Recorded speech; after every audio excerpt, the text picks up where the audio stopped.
I dobrodošli još jedan After Effects tutorial. U ovom tutorialu ćemo se baviti sa time kako napraviti onaj video koji sam vam bio pokazao na YouTube-u. Znači aplicirati vatru na vaš prst. Ok, par stvari da vam kažem. Jedna stvar je da ovo će biti vrlo teško izvesti ako nemate dobru kvalitetu videa na koju to stavljate. Budem vam uskoro rekao i zašto. Inače, ovaj tutorial je nastao na prijedlog jednog našeg kolege koji je htio vidjeti kako se, ako sam dobro pročitao, iz vatre, to jest iz ruke ide neka vatra. Princip je zapravo isti, samo što princip je isti, metode su iste, samo moram na vama je da aplicirate to ono što vam sad pokažem. I to je praktički, mislim, za sad to. Zašto sam rekao da morate imati dobru kvalitetu videa na kojeg stavljate vašu vatru? To je zato što ako imate loš track motion, onda nećete zapravo imati realistični položaj ove vatre. I izgledat će kao da uglavnom izgledat će retardtirano. Mislim da sami shvaćate cijelu priču. Ok, ajmo pokušati to sad na brzaka reći to napraviti, jer inače bi tutorial bio 10 godina dug. Imam tu svoj video koji sam već snimio sa mobitelom i pošto sam snimio sa mobitelom nije baš neka dobra kvaliteta u pitanju Galaxy S jedinice. I vidimo zapravo da nemamo baš neke previše na ruci detalja koje nam mogu pomoći za motion tracking. Imamo eventualno ove tu linije koje vidimo ovdje, znači tu gdje je ovo tu, ali recimo moja ruka se uopće nije micala, to jest moji točni prsti se nisu micali tijekom cijelog videa. Vidim da su konstantno skoro u položaju. Zapravo što se miče zapravo sama kamera. I ako biste htjeli recimo aplicirati vatru na sve prste i ako vam svaki prst, to jest ili ako vam neki drugi prst ima drugačiju kretnju nego ovaj tu recimo, a njega ste track motion napravili, onda biste recimo za ovaj tu prst koji vam se miče također mora napraviti zaseban track motion. Tako da imate to na umu. Ok, s tim na umu ajmo napraviti track motion. Zapravo ja neću napraviti track motion, ja ću ukrasti iz svog prošlog projekta. A na vama je zapravo da uspijete napraviti dobar track motion. Ako ste imalo upoznati sa After Effectsom, mislim da vam to toliko neće biti problem. Samo velim, pokušajte imati što kvalitetniji footage da vam i track motion bude na kraju dobar.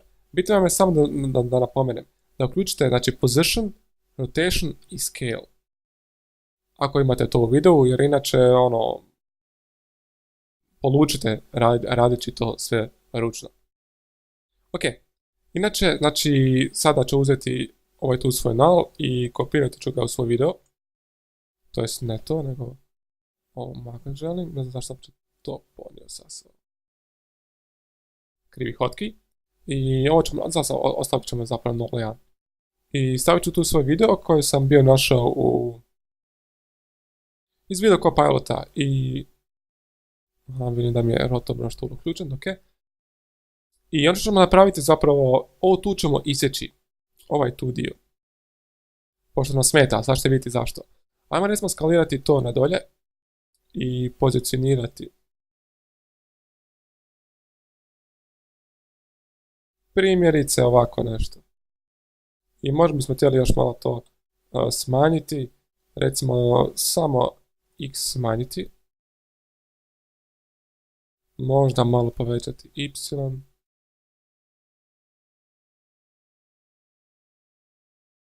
Ajmo reći da je ovo ok. I ovo nam sad jednostavno smeta. Mogu sam recimo otići u video paket od Copilota i naći neku drugu vatru, ali uopće nije problem ukloniti. Jednostavno što ćemo napraviti je, napravit ćemo masku na tome i jednostavno solirat ćemo taj video i samo ćemo odbloknuti na njega i zoomat ćemo unutra. Zapravo ovdje. I otklonit ćemo opet tu velike dijelove. Otići ćemo u masku, znači od opcije od maske. I stavit ćemo od inverted, znači da nam se pokazuje samo ono izvan onoga što smo označili i malo ćemo samo staviti mask feather. Malo samo. Od ske, možda bismo mogli dodati još jednu točku ovdje. Dobro, nešto. Ok, ajmo vidjeti kako to izgleda. Vidimo da ovdje gore imamo malo previše toga. I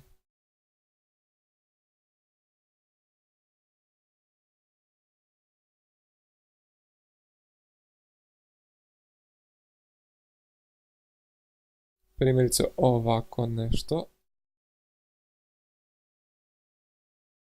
I otkrenut ćemo ovaj tu dio. Masku.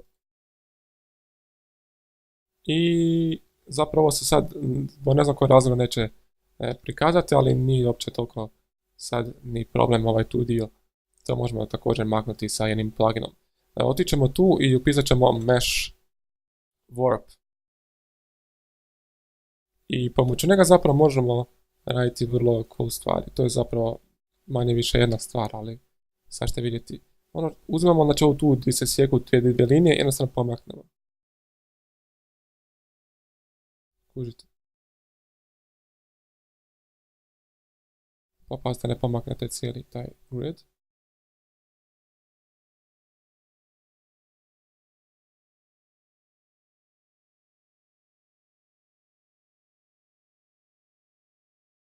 Ok, možda bismo još povećali ovo.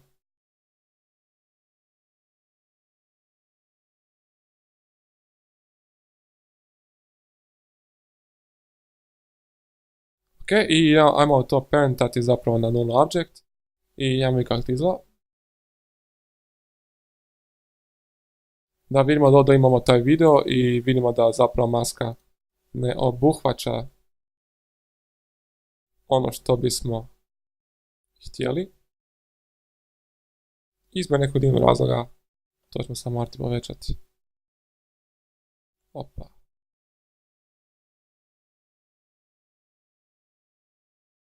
Zašto mi sad neće?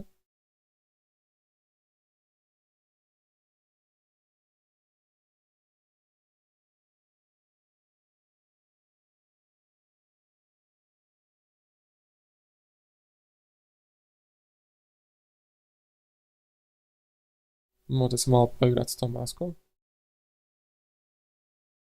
Opa. Da idemo sad.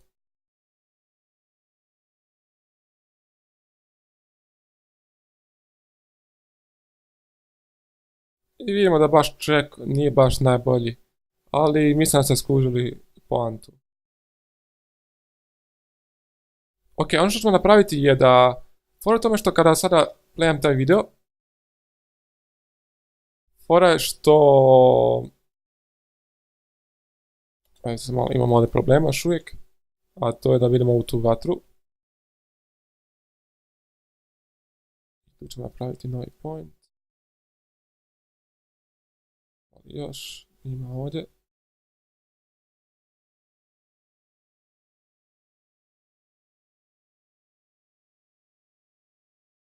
Malo duže traje ovaj tutorial, ali mislim da shvaćate da za ovakve poslove ipak treba malo više vremena.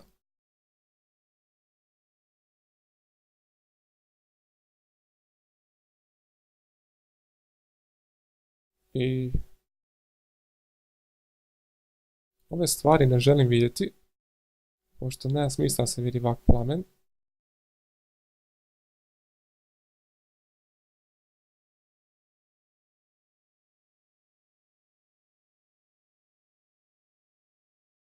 Ok, ajmo reći da sad ovo izgleda. Znači, ono što je bilo zapravo najveća fora je da ova vatra ide malo po meni prebrzo. I ono što ćemo napraviti je normalno, malo ćemo smanjiti brzinu. Ne ima jedna caka. Kad bismo otišli ovdje desni klik i transform time stretch, zapravo ne time stretch, i recimo stavili, ne znam, 150% i kliknuli OK, zapravo ono što bi se desilo je da izgleda totalno, mislim da će izgleda totalno ružno, nisam siguran čak. Da vidimo da to ne izgleda toliko realno. Ono što moram napraviti je uključiti frame blending i uključiti ga u ovom tu. I otići ćemo desni klik, frame blending, stavit ćemo pixel motion. I kada sad kliknemo run preview,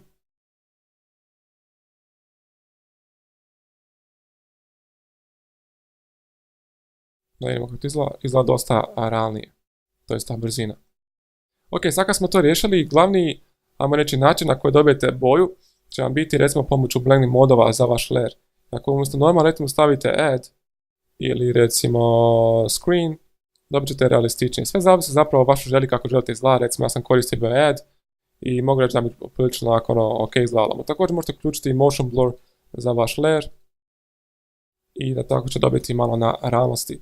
Ono što sam ja još bio napravio, jednostavno duplicirao sam taj layer i otišao desni klik i otišao sam transform i flip vertical. I s time sam zapravo dobio da njega sam zapravo tu pozicionirao, to jest da mi popuni rupu gore. I to tu. I ono što možemo napraviti da popunimo u tu rupu, koristim također Mesh Warp ovom tu pluginu. I jesam ga uopće aplicirao, jesam, samo što ga moram selektirati ovdje. I ono što možemo napraviti je možda povećati nju ovdje također na 21 i ona možda malo povući prema dolje. Da to malo bolje izgleda. I možda ćemo još htjeti malo povećati da dobijemo neki grid. Tako je, tu ćemo još možda malo ne cijeli grid povući. Ovu tu točku želim. I tu, vidimo kako to izgleda, a izgleda bolje. Mislim, ne trudim se baš na toliko, ali mislim da izgleda bolje. I ovo ćemo mi pa malo gore pomaknuti. I ako vam slučajno ne valja track, to jest meni će se sigurno dobro valjati, ali znate uglavnom u čemu je problem, znači loš track motion.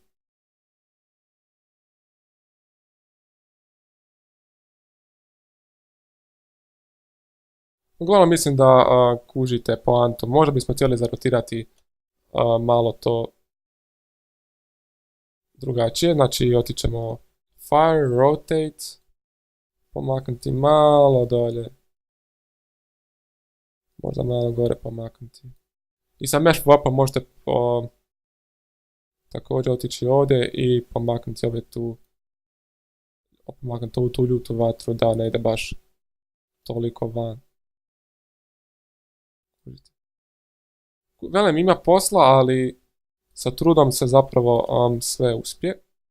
Ja sam sam došao pokazati vam tehniku. Znači vidimo da ovo zapravo dobro stoji, samo što nije baš toliko po rubovima prstiju. I to velim vam možete popraviti s ovim tu Mesh Warpom. Tako sam bar ja napravio. I znači velim, ključan vam je također, znači check motion i vidite koliko to zapravo ima efekta. Ali ok, mislim shvatili poantu. I ono što sam još bio napravio, dodao sam displacement map. Znači, otišao sam, moramo napraviti novu kompoziciju, otići ćemo napraviti novu kompoziciju i nju ćemo nazvati background. A sad ćemo novo i kliknut ćemo OK. I na njega ćemo dodati ove dvije vatre koje smo ovdje imali, znači njih ćemo kopirati i bacit ćemo ih unutra. I također ćemo dodati null object iz ovoga tu u background novo. I otićemo na 2 sekunde tako tu. I parentat ćemo normalno null object. I sad umjesto ovoga tu vid, možemo otići dodati na background novo. I sad kada pogledamo, zapravo možemo staviti ovdje, velimo recimo screen, i to ćemo drugčiji efekt ovdje. Ok. I ono što ćemo sad napraviti, zatim ćemo napraviti zapravo još jednu novu kompoziciju. I otići ćemo ovdje, napraviti još jednu novu kompoziciju. Znači u ovu tu novu kompoziciju, dodat ćemo background novo iznad. Samo što je foreground background novo isključiti. I aplicirat ćemo na vid, ćemo aplicirati i otićemo ovdje u efekte i aplicirati display map. To. I otićemo background novo. Aha, ovo sam stavio kao guide layer. Evo, znači to je bila caka, zapravo ovo tu sa strane mi nije se dobro vidjelo zato što smo morali otići u background novo, desni klik i neka nam bude guide layer.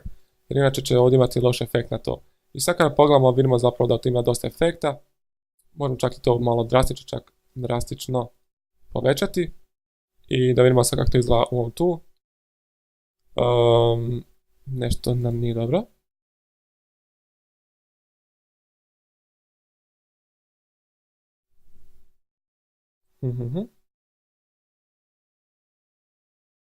Aha. Moramo ovo, stavit ćemo composition settings i stavit ćemo displacement. I dodat ćemo taj displacement unutar toga i otićemo project i dodati displacement, sa koju tu displacement nam pojma. Nego ćemo staviti displacement novo. I otićemo u vid i dodati displacement novo tu uvijek iznad. To jest ispod. I sad kada pogledamo vidimo da vatra ima dosta bolji efekt. Možda malo ovo predrastično pa ćemo otići displacement novo. I ovdje recimo umjesto 25 jednostavno staviti 5. Možda 8. Da vidimo sad. Aha, evo ga, već je dosta bolje. Ok ljudi, to je što se tiče ovoga tu. Možda također dodati novi adjustment layer i dodati na njega otići efekt, magic blur, što sam koristio, looks, gdje je sad? Evo ga tu. Otići edit. I sad kada se to pokrene, onda ćemo koristiti neki novi look. Primjerice, ne znam, ja sam mislim koristio neki odavljen. Primjerice možda, ne znam. Možda ovako nešto, klikamo finished. I za kraj možete dodati također, doći ćemo display, desni klik, new, solid. I njega ćemo nazvati recimo glow effect. Otići ćemo dodati neku narančastu boju. Primjerice ovako nešto možda tamnije. Ok, i stavit ćemo ga ispod. I zapravo ćemo, stavit ćemo ga iznad. I isključit ćemo ga i napravit ćemo novu masku. Znači to će biti otprilike na djelovanju te vatre, znači to je prilike negdje ovako ovdje. Tako nešto. Sad kad to uključimo, imamo to ovako izgleda i to ću popraviti sada ako idemo i povećamo max feather, mask opacity malo smanjimo. Sad ta vatra ima, ajmo reći, bolje djelovanje. I možemo dodati također effect stylize glow. I ovo ćemo povećati. To je sljedeće. Ok, i stavit ćemo glow radius. Zapravo glow radius na toliko nema utjecaja. I ovo će biti ok, i možemo malo smanjiti mask opacity. Ok, ima da zapravo ne valja position ovoga tu. I mislim, gledajte, to sve kažem vam opet, zavisi o motion trackingu, ali mislim da ste shvatili poantu. Također možete otići ovdje i također ono što morate napraviti, vidimo sam sad napravili pogrešku. Nisam dobro na mjesto u vremenu to aplicirao, pa moram to pomakati. I moramo također staviti to na null, glow, null. Inače će vam neće maskata pratiti vaš prst. I kada ste to napravili, možete također dodati recimo ovdje, ne znam, screen, ili ne znam, možda add, ili na kraju možda ipak najbolje soft light. Dodaj ipak malo tu te svjetline. Za kraj sam dodao zvuk, morao sam još to neke bije stvari nabaciti, ne znam, tipa new effect, ne znam, color correction i brightness and contrast, i dodao sam malo brightness više da dobije vatra. Pazite na to da vam vatra počinje od ovoga trenutka gdje smo počeli motion tracking. Znači selektirat ćemo tu vatru i povući ćemo do ovog tu dijela. Jer prije toga zapravo mi nemamo zapravo taj motion tracking. To ćemo također napraviti tu displacement. Ok. I za kraj također možete dodati samo još opacity. Znači da vam zapravo sa vremenom dođe to.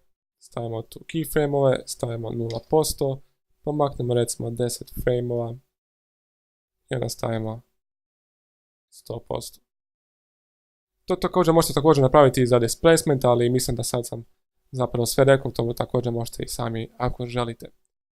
To je to ljudi moji, mislim da sam pokazano što sam trebao u ovom tutorialu. Ako još imate kakvu ideju, neku primjedbu ili tako nešto slično, velim samo, žao mi što nisam mogao imati bolje motion tracking da vam pokažem zapravo kako bi to super izgledalo, da imamo manje posla sa tim namještanjem. Ali zapravo ne mogu da naglasiti koliko je važno da imate dobar motion tracking. Ponovio sam 10 puta, ali opet vjerojatno će se opet neko javiti zašto mi neće dobro stajati. To je to, ljudi moji, nadam se da ste uživali u tutorialu. Hvala vam lijepa koji ste gledali do kraja, a i onima zapravo koji su gledali išta, to cijenim. Vidimo se u sljedećem tutorialu.